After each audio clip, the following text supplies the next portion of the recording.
萧炎在打败白城，取得强榜第34后，第一次公开接受挑战，大家还不保存实力。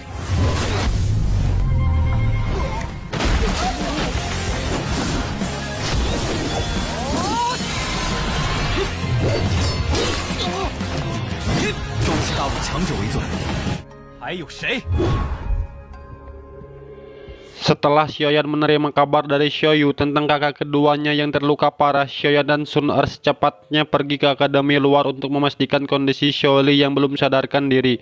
Singkat cerita, Xiaoyan dan Sun Er telah tiba di akademi luar dan langsung menuju ke kediaman Guru Rolin untuk memastikan kondisi kakak keduanya.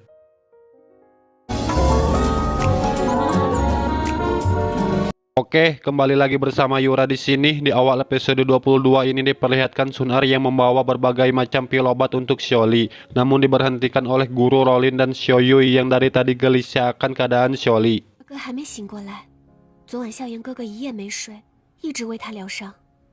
Mau bagaimanapun, sesaat setelah Xiaoli sampai di akademi luar sampai sekarang belum sadarkan diri. Sun Er pun menjelaskan bahwa dari semalaman Xiaoyan terus berusaha mengobati seluruh luka-luka kakak keduanya. Namun belum ada reaksi apapun. Sesaat setelah Sun Er menjelaskan, tiba-tiba terdengar suara seseorang yang terbatuk. Mereka pun langsung pergi ke arah ruangan Xiaoli yang sedang dirawat oleh Xiaoyan.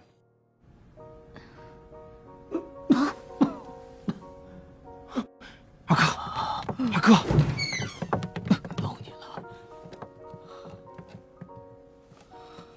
Setelah beberapa hari dirawat oleh Xiaoyan, akhirnya Xiaoli pun sadarkan diri. Sesaat kemudian, Xiaoli pun memberitahukan apa yang telah terjadi menimpa keluarga Xiao dan kelompok bayaran yang dipimpin olehnya. Di saat malam perayaan pasukan bayaran Iron Desert, semua orang sangat gembira dan larut dalam pesta perayaan. Bahkan para penduduk yakin bahwa di bawah pelindungan pasukan bayaran yang dipimpin oleh kakak beradik klan Xiao, mereka yakin bahwa tidak akan mendapatkan ancaman dari pihak luar. Di saat mereka semua sedang menikmati minuman setan, tiba-tiba di arah langit muncul serangan dan diikuti oleh munculnya orang-orang laknat dari sekte Mistikot yang telah mengepung mereka dari berbagai sudut arah.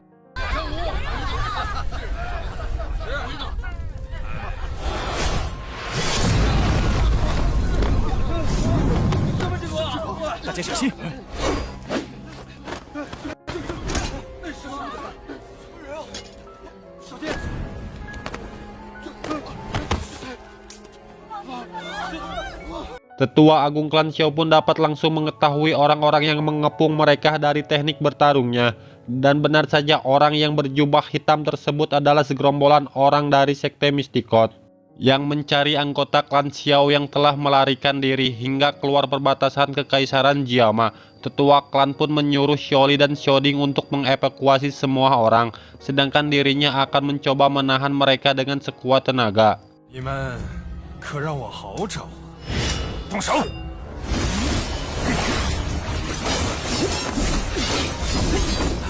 你们是云岚宗的人？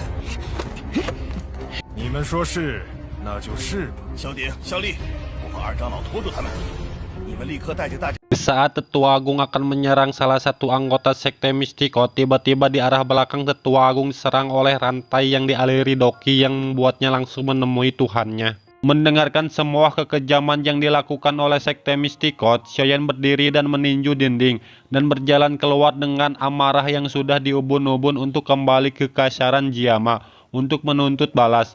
Namun langkah Xiaoyan dihentikan oleh Sun Er agar Xiaoyan tidak bersikap impulsif. Perkataan Sun Er pun didukung oleh Xiaoli agar Xiaoyan tidak bersikap bodoh. Mau bagaimanapun dengan kemampuan Xiaoyan sekarang belum bisa untuk mengalahkan Yun Shan.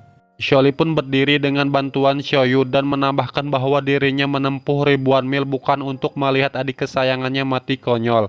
Mendengarkan semua perkataan dari kakak keduanya dan ditenangkan oleh Sun Er membuat Xiaoyan dapat sedikit menahan amarahnya, meskipun bukan sekarang saatnya mereka menuntut balas. Kakaknya pun menambahkan bahwa dalam penyerangan malam itu bukan hanya dilakukan oleh kelompok sekte Mistikot saja, bahkan ada satu orang misterius yang berpenampilan seperti bayangan hitam tanpa wajah dan membawa senjata rantai hitam. Bahkan dengan mengerikannya membunuh satu persatu anggota klan Xiao dari gerak-geriknya orang misterius tersebut sedang mencari sesuatu.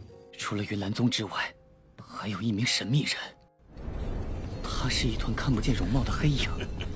武器是黑色铁链，他的铁链在黑夜中每响起一次，便会有一名族人被失传身体拖走。看他们的举动，不像是受骗而杀人，反倒像是在寻找什么东西。 Dengan ciri-ciri yang kakaknya katakan, Xiaoyan pun mengingat bahwa sebelum Xiaoyan memasuki sudut hitam, Xiaoyan pernah bertemu dengan orang tersebut. Orang itu berasal dari Aula Jiwa atau Hall of Soul, yang mencari giok kaisar kuno Tausi yang selama ini dipegang oleh Xiaoyan.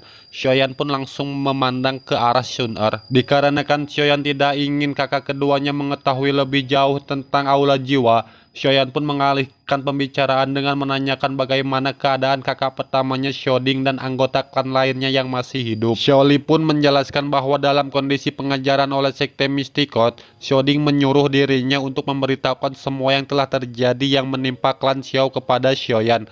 Dan dengan cara apapun harus melindungi batu giok meskipun dengan nyawa taruhannya. Sesaat setelah Xiaoli pergi, kakak pertama mereka dan tetua klan mencoba menghentikan anggota Sekte Mistikot yang dibantu oleh orang dari Aula Jiwa. Namun apalah daya, perbedaan kekuatan yang begitu jauh membuat Xiaoding dan tetua klan hampir mati. Namun di saat-saat kritis tiba-tiba muncullah Kaisar Es Hai Bodong dari arah langit yang menyelamatkan mereka semua. Dan pada akhirnya kakak pertama dan semua anggota klan yang masih hidup mendapatkan perlindungan dan langsung dari keluarga Miter.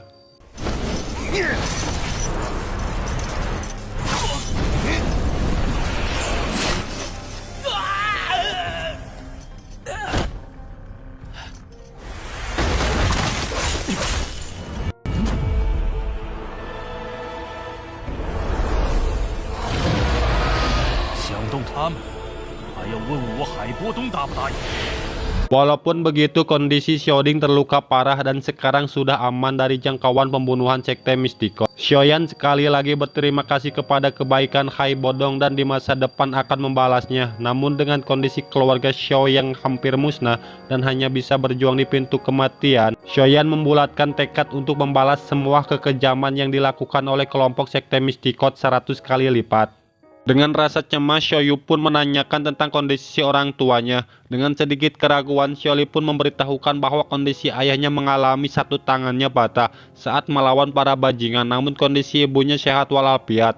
Xiaoyu hanya tertunduk dan sesaat kemudian menangis. Sesaat setelah membiarkan Xiaoli beristirahat sendirian di kamarnya, Xiaoyan pun mengajak Sun Er untuk pergi ke balkon dan menggali informasi tentang Aula Jiwa sebanyak-banyaknya dari pacarnya tersebut. Sun Er pun menjelaskan bahwa bagaimanapun Aula Jiwa adalah organisasi yang sangat misterius dan aneh yang ada di benua Doki ini. Bahkan mereka selalu menangkap jiwa spiritual dari seseorang yang sudah mati, namun untuk tujuannya Sun Er pun tidak tahu menahu.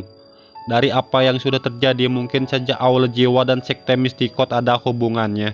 Mendengarkan semua yang dikatakan pacarnya, amarah Xiaoyan sekali lagi memuncak, dan ya, sebagai kekasih yang perhatian, Sun Er sekali lagi menenangkan Xiaoyan. 不过令我意外的是，云岚宗竟然和魂殿有所瓜葛。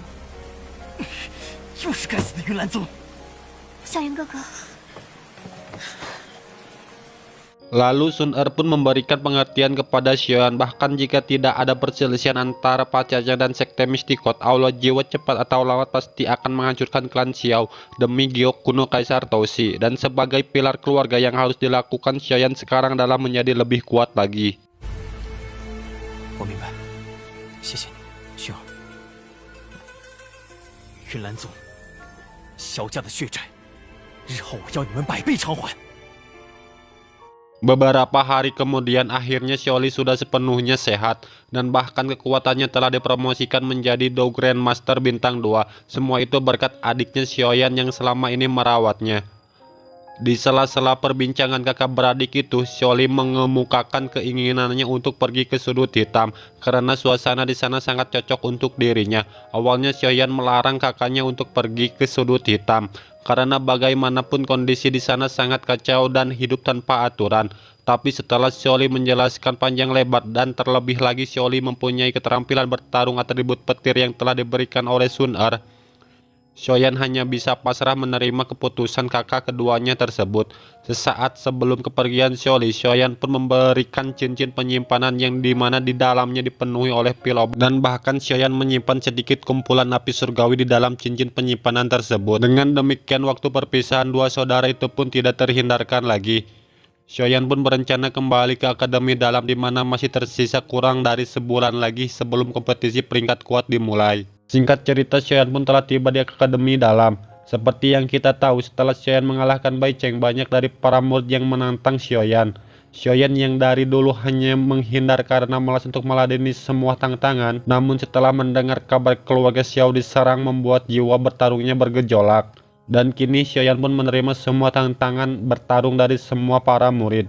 Di sisi lain, saat Xiaoli telah tiba di sudut hitam, Xiaoli pun langsung melakukan sparring. Dan kini kedua kakak beradik ini pun bertekad untuk menjadi lebih kuat lagi.